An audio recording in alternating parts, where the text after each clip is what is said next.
Job 17, Job confronta tanto a Dios como a sus amigos. A. Job dirige una queja tanto a la tierra como al cielo. 1:2, el espíritu quebrantado de Job. Mi aliento se agota, se acortan mis días. Y me está preparado el sepulcro. No hay conmigo sino escarnecedores. En cuya amargura se detienen mis ojos. A. Mi aliento se agota, se acortan mis días. Job continuó con su mismo sentido de derrota y quebrantamiento como se describe en el capítulo anterior. B.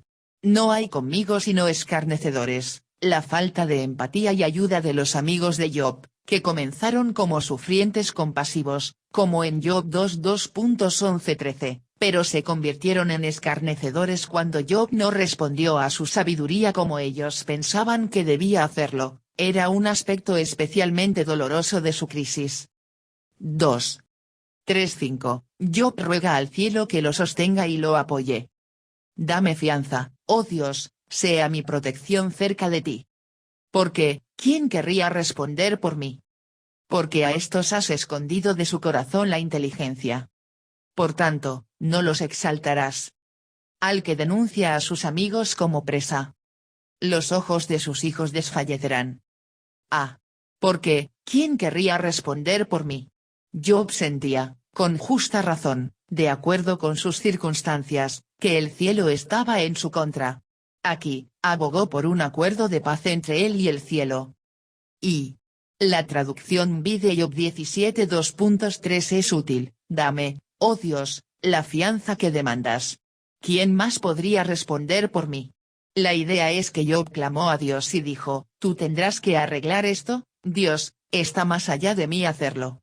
Esto es especialmente significativo a la luz de la idea principal de los amigos de Job, que era responsabilidad de Job arrepentirse y arreglar las cosas entre él y Dios.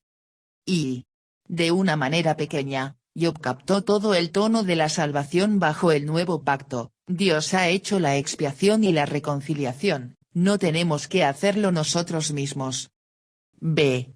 Porque a estos has escondido de su corazón la inteligencia. Job entendía que si Dios hubiera querido informar a los corazones de sus amigos, él era completamente capaz de hacerlo.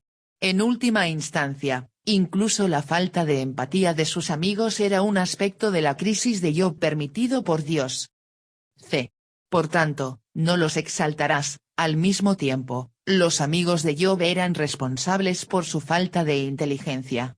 El hecho de que Dios les negara inteligencia era una evidencia de su desagrado hacia ellos. D. Al que denuncia a sus amigos como presa, los ojos de sus hijos desfallecerán. Job aquí parecía justificar sus duras palabras hacia sus amigos. Reconoce que sería un mal reflejo de su carácter si simplemente los halagara. Y. El versículo 5 es un proverbio. Job estaba recordando a sus consejeros las terribles consecuencias de la calumnia. Smith. B. Un destello tenue y brillante en la condición desesperada de Job. 1:6-9, Job explica su condición actual y la resolución final en la que confía. Él me ha puesto por refrán de pueblos. Y delante de ellos he sido como tamboril. Mis ojos se oscurecieron por el dolor. Y mis pensamientos todos son como sombra. Los rectos se maravillarán de esto. Y el inocente se levantará contra el impío. No obstante, proseguirá el justo su camino. Y el limpio de manos aumentará la fuerza. A. Él me ha puesto por refrán de pueblos, y delante de ellos he sido como tamboril. Job aquí habló con poder poético de su propia humillación, y cuán grandemente había sido humillado. Nos recuerda el principio universal de la humillación del hombre. Y.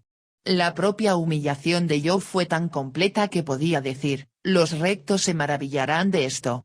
A los espectadores les resultaba difícil creer que este hombre justo había sido afligido tan gravemente. Y. Nuestra propia humillación es inevitable.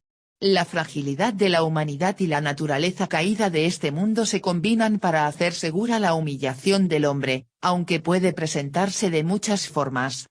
Nuestra humillación puede venir a nosotros a través de nuestro propio pecado, a través de nuestras propias debilidades, a través de circunstancias fuera de nuestro control, o por lo que otros nos imponen. Y, afortunadamente, la humillación de la humanidad tiene su modelo y empatía en la vida de Jesús. Él subió la escalera desde la gloria del cielo hasta lo más bajo de la experiencia humana, Filipenses 2:2.58, para dar sentido y dignidad a la humillación del hombre.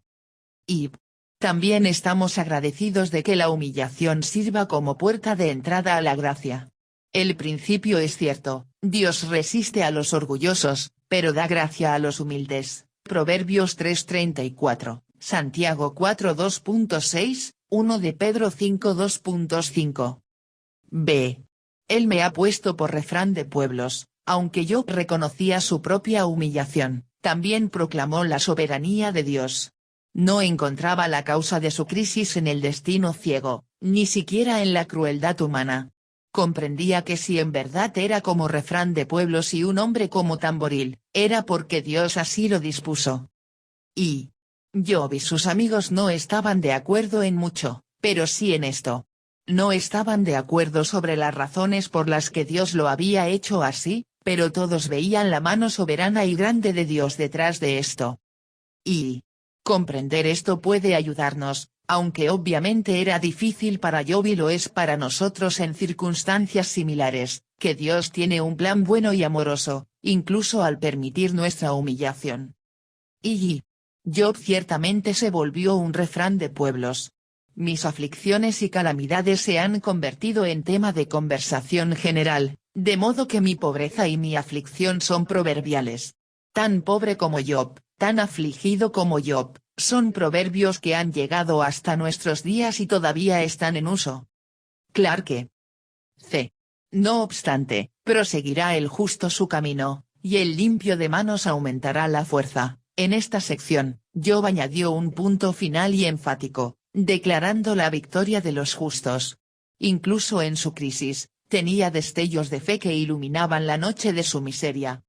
Y esta victoria viene con perseverancia, conforme prosiga el justo su camino. Job mismo experimentaría esta victoria mientras soportaba su severa y larga temporada de crisis.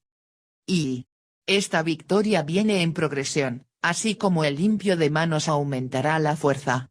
La situación de Job no mejoró en un instante. Hubo destellos de inspiración y claridad, pero en general Dios lo ayudó a superar la crisis en una experiencia prolongada.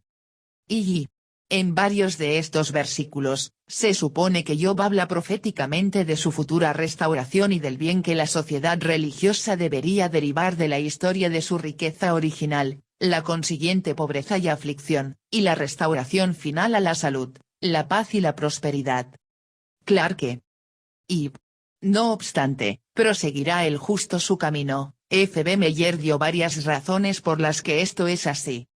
Punto centrado: deben proseguir su camino porque Jesús los tiene en su mano fuerte. Él es su pastor, Él ha vencido a todos sus enemigos, y ustedes nunca desfallecerán. Punto centrado: deben proseguir su camino porque el Padre ha querido por medio de ustedes glorificar a su Hijo, y no debe haber huecos en su corona donde deberían estar las joyas. Punto centrado: deben proseguir su camino porque el Espíritu Santo se ha propuesto hacer de ustedes su residencia y hogar, y Él es dentro de ustedes la fuente perenne de una vida santa. 2. 10:16, el sentido de desesperanza de Job. Pero volved todos vosotros, y venid ahora. Y no hallaré entre vosotros sabio. Pasaron mis días, fueron arrancados mis pensamientos. Los designios de mi corazón pusieron la noche por día. Y la luz se acorta delante de las tinieblas. Si yo espero, el Seol es mi casa. Haré mi cama en las tinieblas. A la corrupción he dicho, mi padre eres tú. A los gusanos, mi madre y mi hermana. ¿Dónde, pues, estará ahora mi esperanza? Y mi esperanza, ¿quién la verá? A la profundidad del Seol descenderán. Y juntamente descansarán en el polvo. Y no hallaré entre vosotros sabio. Job aquí lanzó el desafío retórico a sus amigos una vez más, insultándolos como ellos lo habían insultado a él. B. Pasaron mis días, fueron arrancados mis pensamientos. Job aceptaba ahora que sus años buenos y fuertes habían quedado atrás, y no anticipaba la muerte rápida que alguna vez anheló, sino quizás una pérdida progresiva de fuerza y habilidad hasta que simplemente pereciera. C. Pusieron la noche por día, y la luz se acorta delante de las tinieblas. Job pensaba en su muerte cercana y se consolaba con ella. Transformaría su noche por día. La corrupción de la tumba sería tan cercana a él como un miembro de la familia. Y los consejeros habían dicho que la noche se convertiría en día para Job si tan solo se reconciliaba con Dios, comparece Job 11:17. En Job 17 2.12-16 Job hizo una parodia de su consejo. Era como ir a la tumba con la idea de que todo lo que tienes que hacer es tratarla como un hogar donde están la calidez y los seres queridos y así será. Smith. Y miren cómo habla de la corrupción y los gusanos, como si fueran de su familia, y sus parientes más cercanos, así los corteja, por así decirlo, para que estén dispuestos a recibirlo, mostrando al mismo tiempo lo dispuesto que estaba a morir. Trap. D. ¿Dónde, pues, estará ahora mi esperanza? Al mismo tiempo, este consuelo no le caía bien a Job. Reconoció que era una esperanza débil y frágil confiar en la tumba, no podía estar seguro de que la esperanza lo seguiría hasta el Seol y le daría descanso. Y, por lo tanto, Job concluye este discurso con una esperanza conflictiva, desear la muerte pero no estar satisfecho o confiado en esa esperanza. Lo que realmente quería era una resolución de Dios, pero parece haber perdido la esperanza de eso. Y el mismo Job, aunque a veces tiene una gran confianza, a menudo se ve acosado por dudas y temores sobre el tema, al punto que sus dichos y experiencia a menudo parecen contradictorios.